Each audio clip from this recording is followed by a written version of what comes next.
My name is Alex Honor. I am currently a student at CU Boulder. My sexual orientation is asexual aromantic. With my gender identity, that means I don't really feel a specific attraction to, or a specific tie to any sort of gender. I'm not non-binary, I'm not a boy, I'm not a girl, I'm nothing. And that's totally okay. I would describe myself as shy and very withdrawn, and probably not someone who would go out of their way to really go social places. A hermit. I would describe myself as a hermit.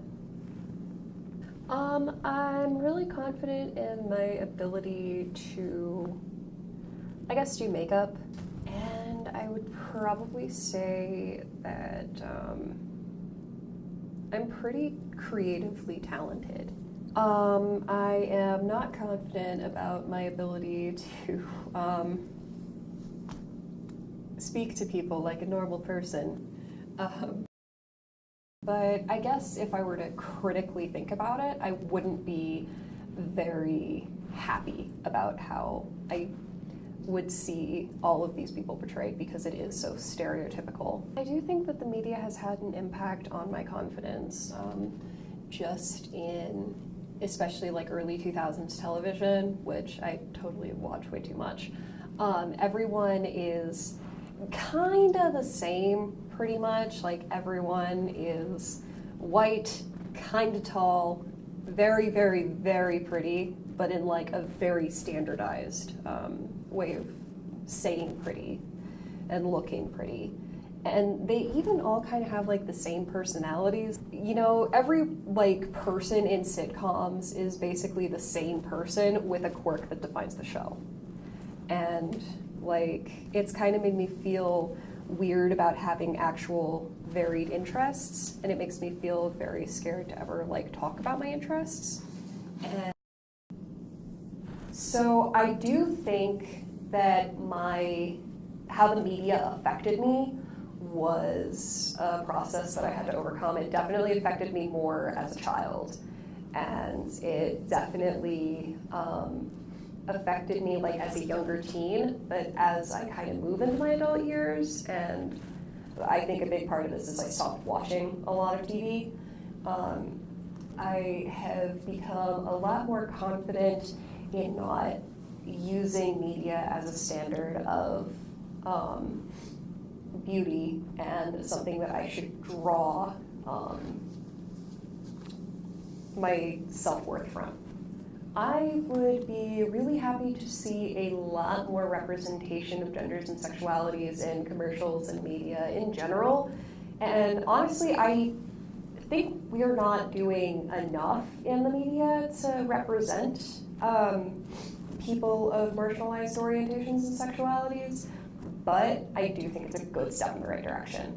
I would definitely want to see some casual representations of maybe transgender people, talking about estrogen patches, hormone replacement therapy, binders. I would definitely love to see advertisements for binders and other transition-related products using actual trans people, and not really referring to their identity as much as showing their identity in a casual way. I have never actually seen asexuality mentioned in advertisements or shows. And that is honestly something that I am not a huge fan of. It makes me feel pretty bad, and it makes me feel like I'm faking my identity, because there is no one that's talking about how you cannot feel sexual attraction and still be not ill.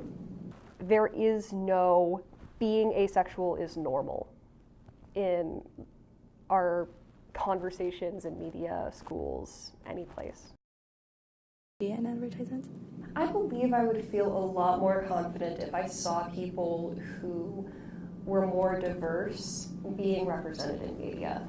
I actually think that my confidence has raised a lot now that open gay actors and open lesbian actors and open trans actors are actually getting these big roles, and they're not just jokes. They're actual people who are living their lives as gay people, and no one's giving them any dirt about it. Probably hitting this a lot, but there is no defining moment of finding out that you're not straight. For my asexuality, I think I really embraced the identity when I was about 18. I realized that I had been making up crushes to try and fit in the entire time of my elementary school, my high school, and even the first part of my college career. I didn't actually care. And I didn't specifically think that there was any part of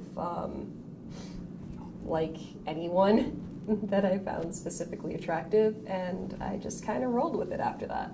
Oh, I would have felt way more comfortable coming out, talking about it, even thinking about my gender identity if more asexual, or my sexual orientation, if more people were represented as asexual in the media and advertisements. I think that it's something that is not talked about ever, and it's something that definitely has almost this stigma of shame around it, because there is the whole, if you have too much sex, you're a slut, but if you don't have sex, then something is definitely wrong with you. And you gotta be in that in-between. And unfortunately, I'm so the reason I ended up changing my name from Caitlin to Alex, my birth name is Caitlin, but Alex is the largest nickname that I go by. So there's this video game called Silent Hill Homecoming, and I really like the protagonist of that, and his name is Alex, and I wanted a nice gender-neutral name, and Alex was the person that I was a huge fan of. I really connected with him, and I just kind of thought, hey, no one likes this game. I can just take this name and it'll sound normal. It's a good name. People can spell it right, because there's 50,000 ways to spell Caitlin, and none of them are mine. So I just kind of adopted that as my online personality. And then by about my senior year of high school, I just kind of thought, you know what, let's make this easier on everyone. I don't want to be Caitlin anymore. I am Alex. I think probably the biggest thing that has made me feel more comfortable in general is the name change from Caitlin to Alex. My name is Alex. I am asexual, and I really wish that more asexual characters were positively represented in the